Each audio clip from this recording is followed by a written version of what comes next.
नमस्कार दोस्तों, मोहित study IQ centre में आपका स्वागत है। आज हम मैथ पेडागोजी से रिलेटेड जो है मोस्ट इंपॉर्टेंट क्वेश्चंस देखेंगे। ये मैथ के क्वेश्चंस होंगे जो सीटेट एग्जाम में जैसे पूछे ही जाते हैं।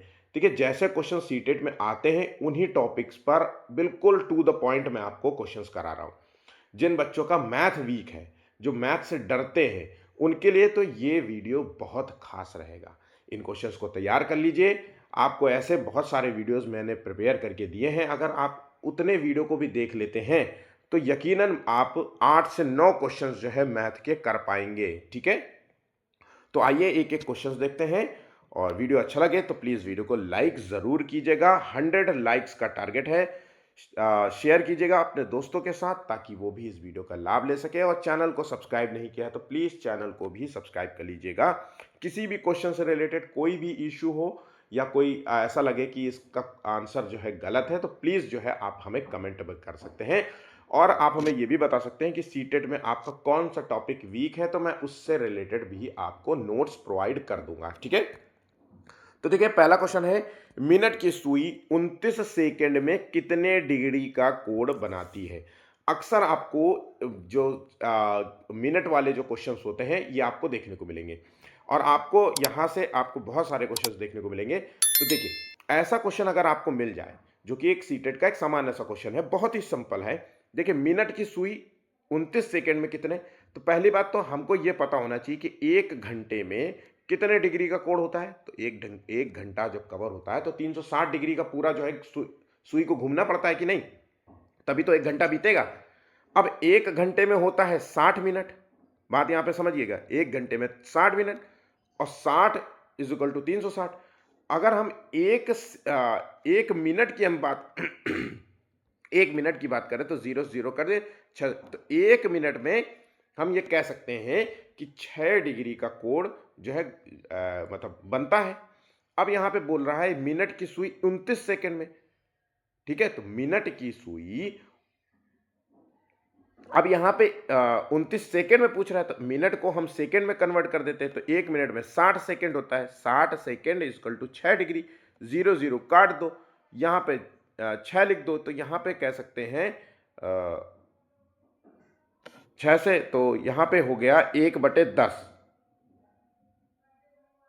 ठीक है, तो मिनट की सुई एक सेकंड में जो है 1/10 डिग्री का कवर कर रही है। ठीक है, यहां पे समझ गए। तो मतलब एक सेकंड में 1/10 डिग्री जो है कवर होता है। तो 29 सेकंड का आंसर निकाल लेना है। तो 29 सेकंड का 2.9 डिग्री आंसर हो गया ऑप्शन बी। अगला क्वेश्चन देख लेते हैं, सेम पैटर्न पे है। एक मिनट की सुई 59 सेकंड में कितने डिग्री कोण बनाएगी।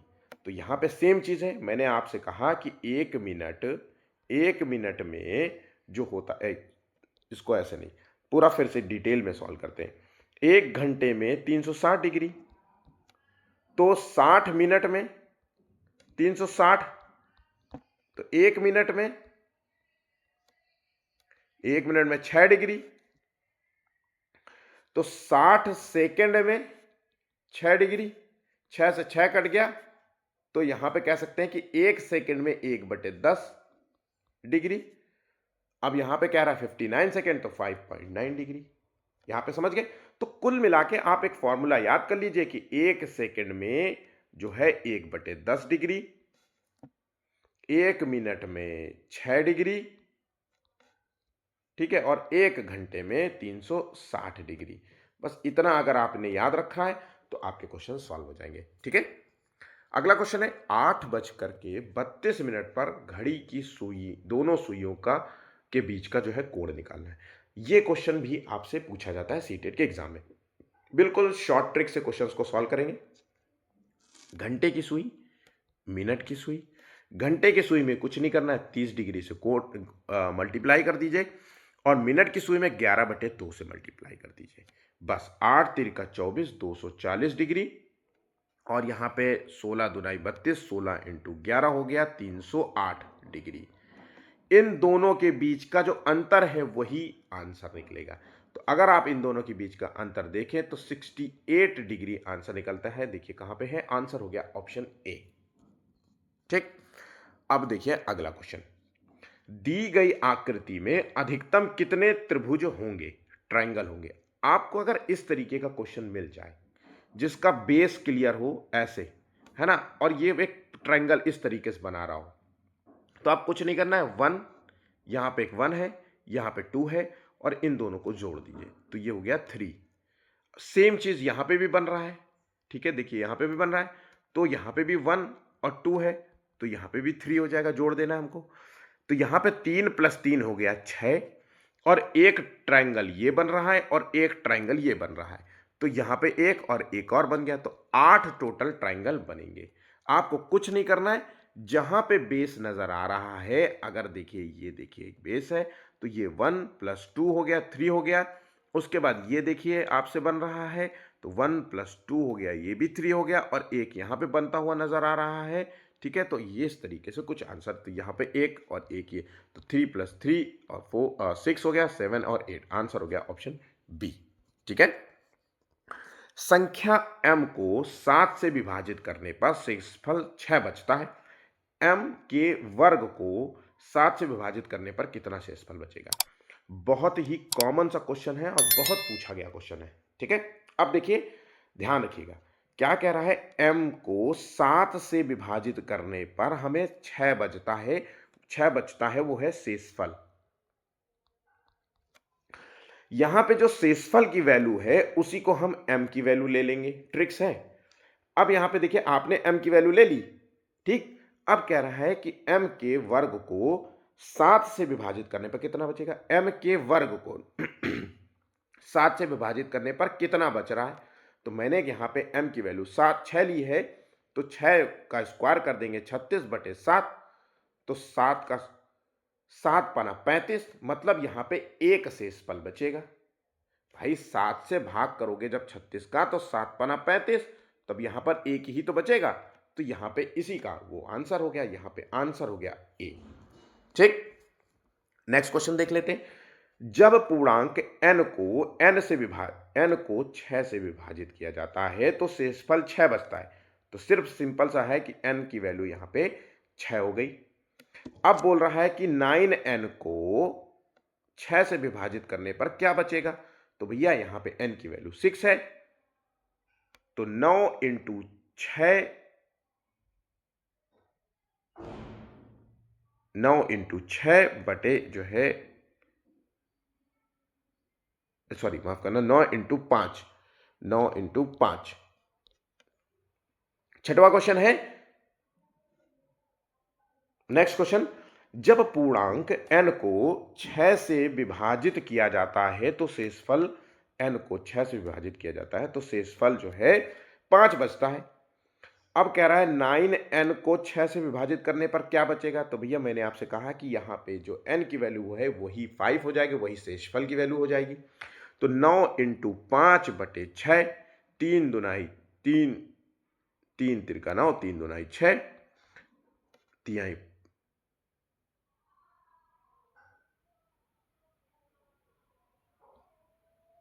15/2, 6 दूनी 12, 3 आंसर हो गया ऑप्शन बी, ठीक है। रिमाइंडर यहां पे 3 बचता है। अगला क्वेश्चन देख लेते हैं।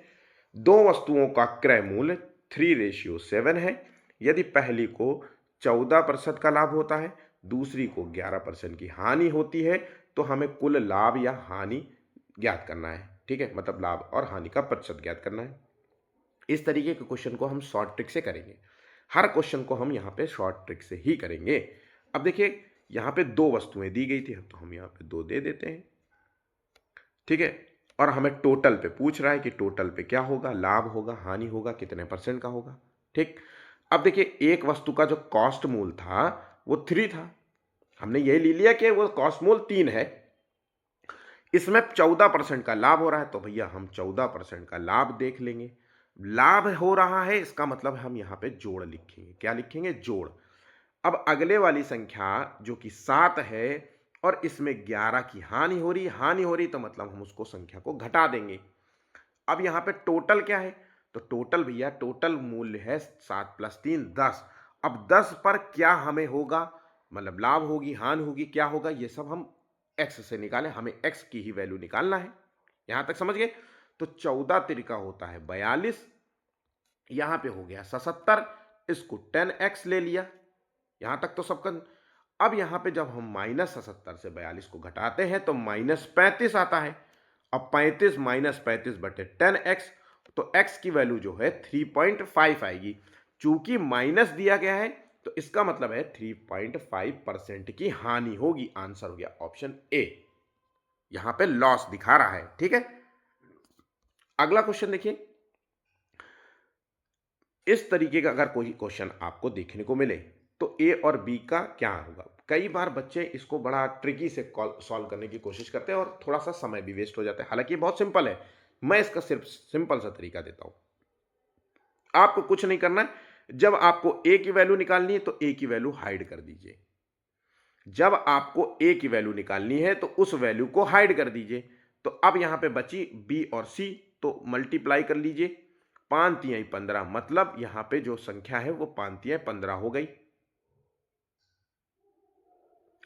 अब यहां पे ए की वैल्यू, अब हमें बी की वैल्यू निकालनी, तो बी की वैल्यू 3 थी और ए की वैल्यू 2 थी, है ना। यहां पे यही तो थी, 3b और 5c, यही संख्या थी। अब हमें यहां पे b की वैल्यू निकालनी है, तो हमने b की वैल्यू हाइड कर दी। तो हमने मल्टीप्लाई कर दिया 5 और 3 को, अब 5 और 2 को, तो 5 दूना 10 हो गया। c की वैल्यू निकालनी थी तो हमने c को हाइड कर दिया, b और a बचा, तो यहां पे हमने 3 दूना 6 हो गया। इस तरीके से ये आपका आंसर निकल गया 15, 10, 6। ठीक है, ऑप्शन यहां पे बी इसका सही जवाब होगा। अगला क्वेश्चन भी कर लेते हैं फिर से एक बार सेम चीज। तो यहां पे देखिए 3a 4b 7c दिया हुआ है। ए की वैल्यू निकालनी है, तो यहां पे हमने ए की वैल्यू को हाइड कर दिया, तो यहां पे सीधा सीधा 7 चौक 28। बी की वैल्यू निकालनी है, तो यहां पे बी की वैल्यू है तो मतलब सी और ए का मल्टीप्लाई कर लेंगे, तो 7 तिरिका 21। और अगर सी की वैल्यू निकालनी तो सी को हाइड कर देंगे, 4 तिहाई 12। तो यहां पे देखिए 28, 21, 12, आंसर हो गया ऑप्शन ए। ठीक है, एक क्वेश्चन ये भी आपसे पूछा जाता है सीटेट के एग्जाम में, जो कि बहुत ही इंपॉर्टेंट है। 180 कोई भी संख्या दी होगी उसके गुणनखंडों की संख्या पूछेगा आपसे। आपको कुछ नहीं करना है, 180 को तोड़िए और प्राइम नंबर में तोड़ना है। मतलब प्राइम नंबर वो संख्या जो स्वयं से विभाजित होती है और किसी और अन्य संख्या से विभाजित नहीं होती। 2, 3, 5 इस तरीके से। तो यहां से हम पहले 2 से तोड़ेंगे, 2 9 18, 0, 2 45। ठीक है, यहां पे 3 से तोड़ेंगे तो 15 तिहाई 45 हो गया। फिर 3 से तोड़ेंगे 53 15 हो गया। फिर 5 से तोड़ेंगे 1 आया। तो इस तरीके से जो निकल के आई हमें यहाँ पे गुणनखंड निकल के आया 2 की पावर 2 इंटू 3 की पावर 2 इंटू 5 की पावर 1।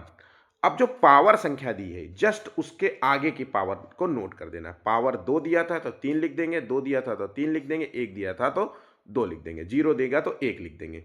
इनको मल्टीप्लाई कर दीजिए, 3 तिरिका 9, 9 दूनी 18, आंसर हो गया ऑप्शन बी। ठीक है, अब देखिए एक दशमलव वाले क्वेश्चन आते हैं। कई बार बच्चे इसमें दशमलव में कंफ्यूज हो जाते हैं, इसका भी हम एक शॉर्ट ट्रिक आपको बताएंगे। अब देखिए कुछ नहीं करना है, आपको दशमलव के बाद जो है काउंट करना है। दशमलव के बाद यहाँ 1, यहाँ पे 2, 3, 4, 5 और 6। तो दशमलव के बाद 6 संख्या आएगी। अब चूंकि संख्या के बाद 0 भी काउंट कर लीजिए, 1 और 2 दिया है, दशमलव के बाद 0 काउंट हुआ है तो 1 और 2 0 दी गई है। तो यहां पे 2 0 है तो पहले आप काट लो 2 संख्या। इसका मतलब है कि वो संख्या जो निकल के आएगी दशमलव के बाद वो है 4 अंकों वाली होगी। यहां पे कोई भी आंसर 4 अंकों वाला अगर जो भी नजर आ जाए वो आंसर लगा देना है।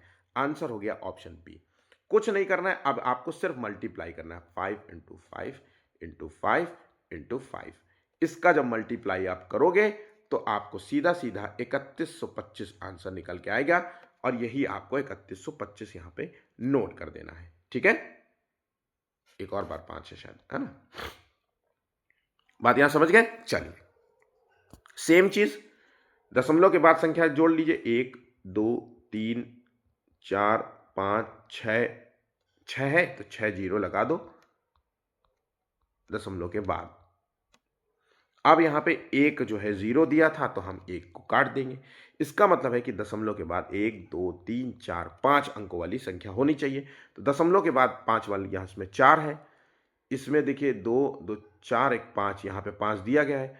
इसमें देखिए 2 2 4 5 6 दिया है। इसमें देखिए 2 2 4 2 6 1 7 दिया है। इसका मतलब आंसर तो 12 का डी ही होगा। ठीक है, कुछ नहीं, 7 इंटू 7 इंटू 7 इंटू 7 इंटू 7 से मल्टीप्लाई कर लीजिए। ठीक, चलिए, इनमें से कौन सी जो संख्या है वो पूर्ण वर्ग है। अब देखिए, ऐसा भी कभी कभी आ जाता है कुछ क्वेश्चंस, ठीक है, जो आपके एग्जाम में बहुत ही इंपॉर्टेंट भी होता है और बहुत सिंपल ट्रिक भी होती है। आपसे पूर्ण वर्ग पूछ रहा है, इसके दो क्वेश्चन मैं आपको कराऊंगा जो कि बहुत इंपॉर्टेंट भी होंगे। ठीक है, अब देखिए पूर्ण वर्ग है तो और सब में जो है जीरो जीरो दिया गया है। तो एक बात नोट कर लेना, पूर्ण वर्ग होगा तो उसमें संख्याएं भी जीरो भी पूर्ण होगा। मतलब यहां पे दो दो के जोड़े में जीरो होंगे। आपको इस तरीके से जीरो देखने को मिलेगा। तो यहां पे देखिए 3 जीरो है, इसका मतलब है ये पूर्ण नहीं है। यहां पे 1 जीरो, इसका मतलब पूर्ण नहीं है। यहां पे 2, यहां पे 2, यहां पे 5 जीरो, यहां पे पूर्ण नहीं है। इसका मतलब है कि एक तरीके से यही एक पूर्ण संख्या है जहां पे जोड़े में जीरो दिया गया है। 9 9 81, इसका मतलब है कि इसका आंसर जो होना चाहिए वो है 900 का पूर्ण वर्ग है।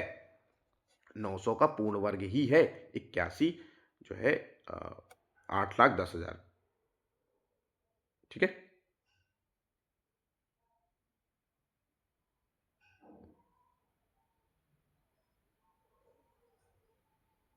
नेक्स्ट क्वेश्चन, इनमें से कौन सी संख्या पूर्ण वर्ग है। अब फिर से एक क्वेश्चन पूछा है जहां पे इस तरीके का कोई क्वेश्चन दिया गया है। आपको मिलेगा मिलेगा ऐसा ही एग्जाम में जब कोई क्वेश्चन देता है तो ऐसा नहीं है कि चारों के आंसर अलग अलग हो। वो एक ट्रिक पे आधारित होता है ताकि वो ये जानना चाहता है कि बच्चे ने पढ़ाई की है कि नहीं, वो सोच भी पा रहा है कि नहीं, उसको शॉर्ट ट्रिक्स पता है कि नहीं। है ना, अगर मैं पेपर बनाऊंगा तो मैं यही सोच के बनाऊंगा ना कि इनमें कुछ मैं ऐसे ट्रिक्स दूं ताकि अगर बच्चे को पता है तो वो तुरंत कर ले। है ना, और कुछ बच्चों को जब नहीं पता होगा, जो पढ़ेंगे ही नहीं, तो उनको ट्रिक्स कहते हो तो वो सॉल्व करने बैठ जाएंगे या इस क्वेश्चन को छोड़ देंगे। कुछ नहीं है, आप ध्यान रखिएगा। जो यूनिट संख्या दी गई है 7 8 4 और 2 यूनिट संख्या दी गई है, आपको कुछ नहीं करना है। अगर पूर्ण वर्ग की बात आ जाए और यूनिट संख्या 2 3 7 और 8 अगर हो तो वो पूर्ण वर्ग नहीं होगा।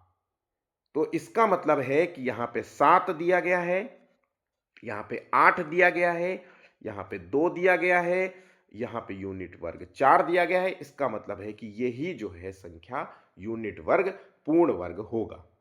ठीक है, और ये जो वर्ग है ये 88 का वर्ग है। यहां तक समझ गए। चलिए, अब अगले क्वेश्चन की ओर जाते हैं। अब देखिए, कैलेंडर के कुछ क्वेश्चंस आते हैं, अच्छे तरीके से प्रिपेयर कर लेना। कुछ खास क्वेश्चंस है जो कि एग्जाम में आते ही आते हैं, तो आपको ऐसे क्वेश्चंस जब मिलेंगे तो गलत नहीं करोगे। आज शुक्रवार है और 47 दिन के बाद कौन सा दिन होगा ये आपसे पूछ रहा है। तो देखिए, सिंपल सा कुछ क्वेश्चन है। शुक्रवार को हम लिख दे रहे हैं ऐसे ही, 47 दिन बाद। तो ये शुक्रवार जो है ये एक वीक डेज है, आप ये तो जानते हैं ना। ये वीक डेज है, सोमवार मंगल बुध बृहस्पति शुक्र शनिचर संडे। ठीक है, और यहां पे दिया गया है दिन। तो दिन को वीक डेज में निकालेंगे तो हम 7 से विभाजित करेंगे। 7 छंग 42। इसका मतलब है कि अब यहां पे जो 5 6 7, अब जो शेषफल बचा वो है, क्या बोलते हैं, 5। रिमाइंडर 5 बचा। अब 5 तो 7 से विभाजित होगा नहीं, तो इसका मतलब है कि जो शुक्रवार के 5 दिन के बाद जो दिन आएगा वही जो है आपका दिन होगा। तो शुक्रवार के बाद 5 दिन, शनि संडे मंडे ट्यूसडे और वेडनेसडे। तो इसका मतलब है कि वो दिन बुधवार होगा। यहां तक समझ गए। अगला क्वेश्चन देख लेते हैं। सेम तरीके से क्वेश्चन करना है, मैं 2 2 4 4 नहीं क्वेश्चन करा रहा हूं एक। अब इस ट्रिक को अगर आपने नोट कर लिया और ऐसा क्वेश्चन आप पढ़ करते जाइए, है ना, तो आप सारे के सारे क्वेश्चंस कर लेंगे। अब अगला क्वेश्चन है, एक ऐसा दिया जाएगा क्वेश्चन आपको कि 1 सितंबर 2006 को शनिवार था। सीधा सीधा क्वेश्चन है। तो 1 सितंबर 2011 को कौन सा दिन होगा। अब यहां पे समझिएगा, जो महीना दिन है यहाँ पे, उसके जस्ट अगले, मतलब 1 सितंबर 2006 को शनिवार था, तो 1 सितंबर 2007 को संडे होगा, शनिवार के अगले दिन वाला दिन होगा, उसी दिन अगले साल, वही दिन, वही महीना और अगला वर्ष। तो इसका मतलब है एक दिन उसमें जोड़ देना है। तो अगर हम यहाँ पर 2011 तक देखें तो 7, 8, 9, 10, 11 मतलब 5 साल इसमें हो रहे हैं। तो हमें सीधा सीधा इसमें 5 वर्ष तो जोड़ना ही जोड़ना है। पहली बात तो शनिवार में हमें 5 वर्ष जोड़ देना है। अब इसमें यह भी देखना है कि जो वर्ष है कहीं ऐसा तो नहीं है कि बीच में कोई लीप ईयर आ रहा हो। तो देखिए 6 तो लीप ईयर है नहीं, 7 लीप ईयर है नहीं, 8 एक लीप ईयर है। लीप ईयर कैसे निकालते हैं? तो उस वर्ष को हम 4 से विभाजित करेंगे। अगर वो वर्ष 4 से विभाजित हो जाता है तो वो एक लीप ईयर है, अगर नहीं विभाजित होता तो वो एक सामान्य वर्ष है। तो 6 को विभाजित करो, 7 को विभाजित करो, 8 जो है 4 से विभाजित हो जाता है, फिर 9 और 10 और 11। तो यहाँ पे मैंने कहा था कि भाई 6 तो शनिवार है, तो यहाँ तो 6 हटा ही दो, 7, 8, 9, 10, 5 है। यहाँ पे एक जो है एक्स्ट्रा है, देखिए इसमें एक जोड़ेंगे, इसमें एक जोड़ेंगे, इसमें एक जोड़ेंगे, इसमें एक जोड़ेंगे, पर जो लीप ईयर उसमें एक एक्स्ट्रा जुड़ेगा, मतलब इसमें एक जुड़ेगा तो इसमें 2 जुड़ेंगे। तो यहाँ पे हमने एक वर्ष और एक्स्ट्रा हो गया। तो शनिवार प्लस 6 दिन, शनिवार प्लस 6 दिन जो होगा वही उस दिन होगा। तो शनिवार, Sunday, Monday, Tuesday, Wednesday, Thursday और फ्राइडे। आंसर हो गया 16 का सी। यहां तक समझ गए? चलिए, वर्ष 2015 का कैलेंडर वर्ष डॉट डॉट कैलेंडर के समान होगा। तो 2015 का कैलेंडर किस वर्ष के कैलेंडर से रिपीट होगा? बहुत सिंपल क्वेश्चन है, कुछ नहीं करना है, सिर्फ केवल वर्ष को हमने जैसा कि कहा कि वर्ष को हमें यह चेक करना है कि क्या ये लीप वर्ष तो नहीं है। हमने वर्ष को क्या किया, 4 से विभाजित किया, 4 तिहाई 12, यहां पे बचा शेषफल 3, क्या बचा? 3, रिमाइंडर 3 बचा। बस इस रिमाइंडर को याद रखना। अगर आपको रिमाइंडर 1 बचता है तो आपको उस वर्ष में 6 जोड़ना है। अगर रिमाइंडर 2 बचता है तो आपको 11 जोड़ना है। अगर रिमाइंडर 3 बचता है तो आपको 11 जोड़ना है वर्ष में। तो यहां पे रिमाइंडर 3 बचा, तो इसका मतलब है कि हमें प्लस 11 जोड़ना है। तो 2015 में प्लस 11 जोड़ दीजिए, आंसर आपका आ जाएगा। तो यहां पे 6 और 26, 2026 वर्ष के कैलेंडर के समान होगा। और अगर 0 बचता है, यहां पे 0 आ जाता तो आपको कुछ नहीं, प्लस 28 जोड़ना होता। ठीक है, और प्लस 28 जोड़ने के बाद अगर शताब्दी वर्ष आ जाता, मतलब 100 आ जाता है ना, 100 आ जाता, तो आपको उस वर्ष में, उस कंप्लीट वर्ष में प्लस 40 जोड़ना होगा। तब 28 नहीं जोड़ोगे, तब 40 जोड़ दोगे। यहां तक इतनी पॉइंट्स आप लिख लीजिए, 1, 2, 3, 4, 5, यहां 5 सूत्र मैंने लिख दिए। 5 सूत्र लिख लीजिए, उसके बाद कोई क्वेश्चन गलत नहीं होगा। आइए देखिए, इस क्वेश्चन को देख लेते हैं। 1972 का कैलेंडर डॉट डॉट वर्ष के कैलेंडर के समान होगा। तो देखिए यहां पे 1972 का कैलेंडर पूछ रहा है, 72 वर्ष दिया है, इसको 4 से विभाजित करेंगे ताकि पता चल जाए कि क्या होता है। 72, पहली बात तो एक लीप ईयर नजर आ रहा है ना।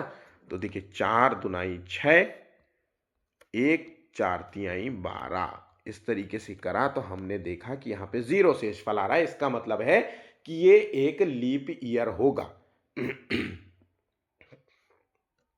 अब यहाँ पे एक लीप ईयर होगा, इसका क्या मतलब है कि हमें सिर्फ 28 जोड़ना है इसमें। वहां पे 6 और 11 जोड़ते थे, यहाँ पे 28 जोड़ना है, तो हमने प्लस 28 जोड़ा। 28 जोड़ा तो यहाँ पे देखिए 8, 2, 10, 1 बचा, 7, 8, 9, 10, 1 बचा, यहाँ पे 0 और यहाँ पे 2। इसका मतलब है कि ये वो वर्ष 2000 निकल के आएगा। पर आंसर यहाँ पे 2000 नहीं होगा, जब ये शताब्दी वर्ष आ गया। अब देखिए ये शताब्दी वर्ष है, जब शताब्दी वर्ष आ जाता है तो वर्ष में हम 40 जोड़ते हैं, तो 1972 में हम +40 जोड़ेंगे। तो आंसर यहाँ पे क्या आएगा, जब 1972 में 40 जोड़ेंगे, 2 7 4 जो है 11, आंसर हो गया। और यहाँ पे 9 1 10, 2000, 2012 इसका सही आंसर आऊगा। ठीक है, अगला क्वेश्चन, यदि कल से पहले का दिन गुरुवार था तो रविवार कब होगा। तो यहां पे देखिए, कल से पहले का दिन गुरुवार नजर आ रहा है, तो आगे का जो है कौन, रविवार कब होगा, तो आने वाला जो है कल होगा। ठीक है, गुरुवार की जगह ये शुक्रवार है, तो यहां पे आने वाला ही जो है कल ही तो है। आंसर हो गया ऑप्शन ए। अगला क्वेश्चन है, देखिए इस तरीके का एक क्वेश्चन आपको मिलेगा कि 1 2 3 डॉट डॉट 60 तक की संख्याओं का योग हमें ज्ञात करना है। तो यहां पे ऐसी संख्याओं का जो हम योग ज्ञात करते हैं तो फॉर्मूला लगाते हैं n+1/2। अब n+1/2 मतलब 60n है, और n+1 मतलब 61/2, यहां पे 30 कट गया, तो मतलब 30 गुणे 61, तो यहां पे क्या संख्या, आंसर क्या निकल आएगा, तो 1830 इसका मल्टीप्लाई करोगे तो आंसर निकल के आएगा। ठीक है, आंसर हो गया ऑप्शन ए। अब देखिए एक क्वेश्चन है, 2 4 6 8 10 डॉट डॉट डॉट 60 तक की संख्याओं का योग ज्ञात करना है। अब यहां पे संख्या छोड़ छोड़ के है, और वो भी एक एक संख्या, मतलब टोटल संख्या 60 तो जरूर है, लेकिन चूंकि छोड़ छोड़ के है तो इस तरीके से हम कह सकते हैं कि यहां पे टोटल संख्या 30 ही है। अगर दो दो छोड़ के होती तो और भी देखते, एक एक छोड़ के तो मतलब 30 है। हाँ, 60 का आधा 30 होगा ना, तो यहीं पे सेम चीज होगा, 30 गुणे n+1,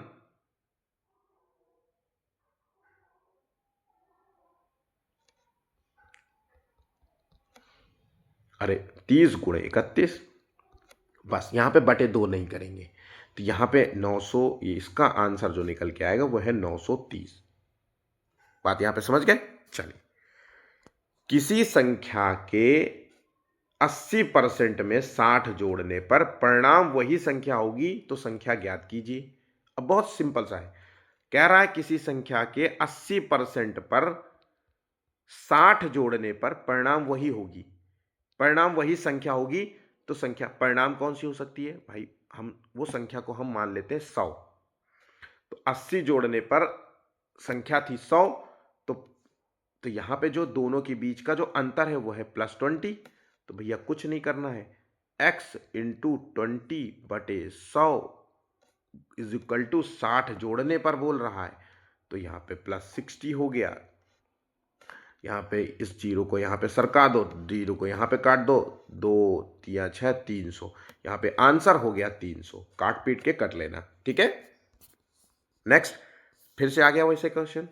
देखिए 75% पे जोड़ने पर कितना जोड़ना है, 45 जोड़ने पर परिणाम वही संख्या होगी, तो संख्या ज्ञात करना।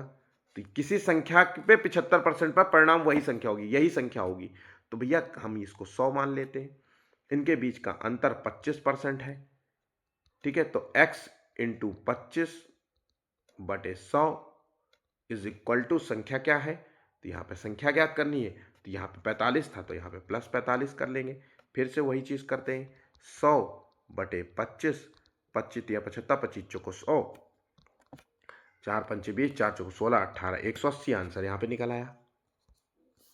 अगला क्वेश्चन देख लेते हैं।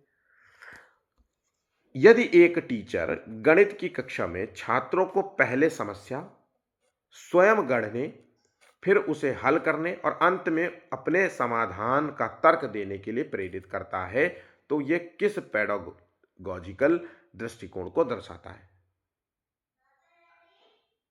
तो यहां पे देखिए, अगर आपको ऐसा क्वेश्चन मिल जाता है जहां पे बच्चा स्वयं अपनी समस्याओं को गढ़ना और हल कर रहा है, इसका मतलब है कि वो कंस्ट्रक्टिविज्म है, रचनावादी सिद्धांत के आधारित है, या संरचनावादी सिद्धांत कह सकते हैं। दोनों शब्द एक ही है, रचनावादी, रचनावाद मतलब स्वयं से वो चीजों की रचना कर रहा है, संरचनावाद वो स्वयं से स्ट्रक्चरल बेस पे कंस्ट्रक्टिविज्म बेस्ड पे आधारित अपने प्रॉब्लम्स को सॉल्व कर रहा है। मतलब यहाँ पे समस्या को स्वयं सॉल्व करने का प्रयास कर रहा है, स्वयं हल ढूंढने का प्रयास कर रहा है, अपने समाधान पर तर्क भी देने का प्रयास कर रहा है। ऑप्शन यहाँ पे बी यहाँ पे सही आंसर होगा।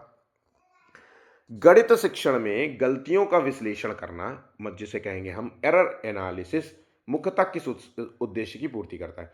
तो गणित गलतियों का विश्लेषण करना किसी भी गणित शिक्षण हो या ईवीएस में हो, ये जो है व्यक्ति को दंडित करना नहीं होता, यहाँ पे उत्तर शीर्ष बताना नहीं होता, यहाँ पे बच्चे के अवधारणात्मक जो है समझ का निदान करना होता है।